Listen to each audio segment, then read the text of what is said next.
मित्रों, सच के सुर के आज के आंगन, राजपथ की बानी उसकी जुबानी में आपका हार्दिक अभिनंदनम, वंदनम, सुस्वागतम। मैं हूँ राकेश कुमार मिश्र। मित्रों, आज मैं लोकसभा क्षेत्र मछली शहर के यशस्वी पूर्व सांसद माननीय पीपी सरोज जी के साथ आपके कैंप कार्यालय औद्योगिक क्षेत्र सीडर सतहरिया में मैं आपके साथ हूँ। आपको मैं बताना चाहता हूँ कि माननीय बिहार विधानसभा के चुनाव के प्रथम चरण तक वहीं पर लगे हुए थे। विधानसभाओं में आप संगोष्ठियों में, गोष्ठियों में, नुक्कड़ सभाओं में और ग्राम्यांचलों में जा रहे थे। सब चीज़ें आपने वहाँ पर स्थलीय अनुभव किया और जब वहाँ से आप लौट के आए तो आपने मुझे एक वार्ता में बताया था कि मिश्रा जी 170 प्लस सीटें भाजपा जीतने जा रही है। ये बहुत बड़ी बात है। तो मित्रों, आइए आज हम माननीय सांसद जी के साथ पुनः कल जो बिहार का परिणाम प्रोद्घाटित हुआ है और जिसमें एक प्रचंड सुनामी नीतीश जी और मोदी जी के मैजिक के द्वारा आई है, जनता जनार्दन ने दिया है, उस पर आपसे बात करते हैं। माननीय, आपका राजपथ की बानी उसके जुबानी में हार्दिक स्वागत, अभिनंदन और वंदन है। माननीय, चुनाव परिणाम के साथ साथ ऐसा लग रहा है कि इसकी कल्पना मीडिया ने भी नहीं किया था, राजनीतिक पंडितों ने भी नहीं किया था। लेकिन जब आप आए, आपसे मेरी 7 नवंबर को जो वार्ता हुई तो आपने कहा था कि 170 प्लस आपने वहाँ का निरीक्षण किया था। लेकिन ये जो कुछ भी हुआ, ये जो प्रचंड बहुमत मिला है, इस पर आपका क्या कहना है? देखिए, लोगों ने विकास के नाम पर वोट दिया है।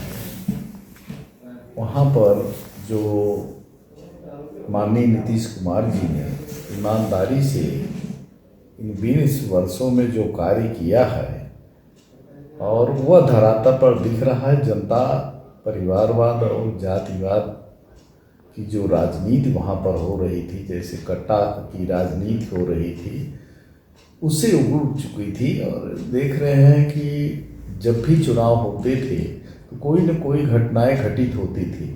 लेकिन इस बार के चुनाव में कहीं भी कोई बड़े शांतिप्रिय ढंग से चुनाव हुआ। जनता ने अपने मनमाने ढंग से वोट दिया और विकास को चुना। और मोदी जी और नीतीश कुमार जी का जो नेतृत्व है, उसको जो है जनता ये हर जगह स्वीकार करी। मैंने कई जगह पर भी ये चर्चाएं हुई, मीडिया में भी कुछ जगह बातें आई कि जो ये लोग हमारे देश के यशस्वी प्रधानमंत्री आदरणीय श्री नरेंद्र मोदी जी के विषय में कुछ अपशब्दों का प्रयोग कर रहे थे, राहुल जी एंड दूसरे लोगों ने, तो इससे भी जनता नाराज हुई कि आप अपना काम करना चाहिए। देश के प्रधानमंत्री को जो पूरा देश ने चुना है, उनके विषय में ऐसा करना ये उचित नहीं है। जो अपशब्दों का प्रयोग किया, उससे भी काफ़ी जनता नाराज हुई। इससे जो है हमारी पार्टी को फ़ायदा काफ़ी हुआ जी। और ये जान रहे हैं कि मोदी जी देश के ही नहीं, पूरे विश्व के नेता हैं, गरीबों के मसीहा हैं और उनको जो है जनता लाइक करती है। तमाम जन कल्याणकारी योजनाएं जो हमारी केंद्र सरकार की और स्टेट सरकार की जनता के बीच में वहाँ लाई गई और धरातल पे सबको मिल रही है। क्योंकि मैं तो वहाँ गांव-गांव जाकर के 20-25 नुक्कड़ सभाएं किया और जब जनता से एक एक चीज़ बताया जाता था, पूछा जाता था, तो सब माननीय नीतीश जी का और मोदी जी का नाम लेते थे कि हम भाजपा के साथ में हैं, हम एनडीए के साथ में। माननीय, क्या यादव लैंड जिसे कहा जाए या यादव और मुसलमान बाहुल्य जो क्षेत्र है, मैं पिछली बार आपसे बताना चाहता हूँ कि 2020 के विधानसभा चुनाव में जनता दल जो उस बेल्ट में चुनाव में बहुत पीछे रही थी। हम ये कह सकते हैं कि तेजस्वी जी के 40 विधायक यादव जीत के आए थे 2020 में, लेकिन अब की बार जो परिणाम आया सिर्फ 10 यादव जीत के आए हैं। तो क्या मैंने आपको कहा कि जातिवादी विचारधारा, जो जातिवादी राजनीति नहीं रह गई है। जनता चाहती है कि हमारे क्षेत्र का, हमारे प्रदेश का, हमारे देश का विकास हो और विकास के नाम पर हम तो ये समझते हैं कि माननीय नीतीश कुमार जी ने जो वहाँ कार्य किया है जी।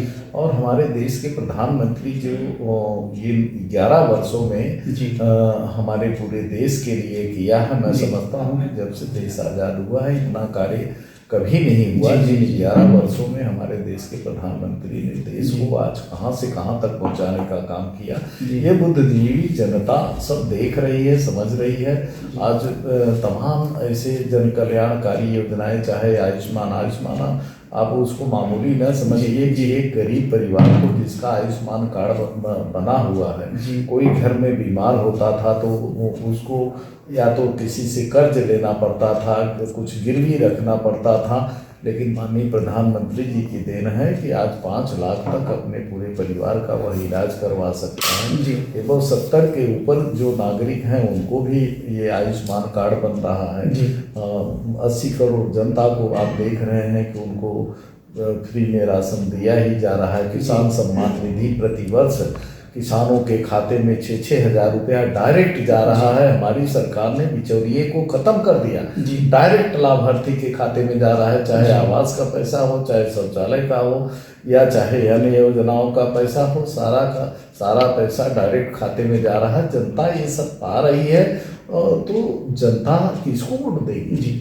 पहले तो खाने वाली सरकार थी जी। अभी भारतीय जनता पार्टी मोदी जी के नेतृत्व में जो हमारी सरकार चल रही है, मैं समझता हूं कि इसके पहले मैं अभी आपसे चर्चा भी किया कि ऐसा जो है पारदर्शिता के साथ किसी सरकार ने काम नहीं किया जितना मोदी जी के नेतृत्व में, भारतीय जनता पार्टी के नेतृत्व में कार्य हो रहा है। डायरेक्ट लाभार्थी को सारे लाभ मिल रहे हैं, तो लाभार्थी क्या करेगा, किसको वोट देगा? चोरों को वोट देगा। तो माननीय जो बिहार विधानसभा के परिणाम की जो प्रतिध्वनि है 2027 में का, क्या उत्तर प्रदेश में भी इसकी पुनरावृत्ति होने वाली है? देखिए, हमारे प्रदेश के मुख्यमंत्री आदरणीय योगी आदित्यनाथ जी जिस ढंग से प्रदेश को चला रहे हैं, आप देख रहे हैं कि यहाँ भी सारी योजनाएं धरातल पर जा रही है। कानून व्यवस्था को उन्होंने ठीक किया है।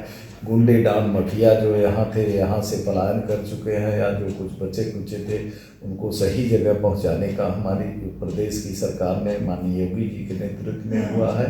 तो मैं समझता हूँ कि जो शांति बहाल है, जो प्रदेश उत्तर प्रदेश एक उत्तम प्रदेश की तरफ आगे बन कर के आगे बढ़ रहा है योगी जी के नेतृत्व में, मेरा समझना है कि ये आने वाले समय में हम कई पंचवर्षीय योजना की बात मैं कर रहा हूँ। अगर योगी जी का इसी तरह प्रदेश को जो कार्य कर रहे हैं आशीर्वाद मिलता रहा, तो ये जनता भी हमारे पार्टी को, हमारे जो है योगी जी को अपना आशीर्वाद देते हैं। बहुत बहुत धन्यवाद माननीय पूर्व सांसद जी, आपने हमें अपने विचारों से अवगत कराया। और जैसा कि मैंने देखा कि पिछले वीडियो में जब मैं आपसे वार्ता किया था तो मैंने कहा था कि आपकी घोड़ी बड़ी अच्छी है, और जिन विधानसभा में आप गए उस विधानसभा में भाजपा एनडीए गठबंधन चुनाव जीत गया है, तो उसके लिए आपको आकाश भर बधाई, शुभकामनाएं। बहुत बहुत धन्यवाद। जय हिंद, जय भारत। जय हिंद।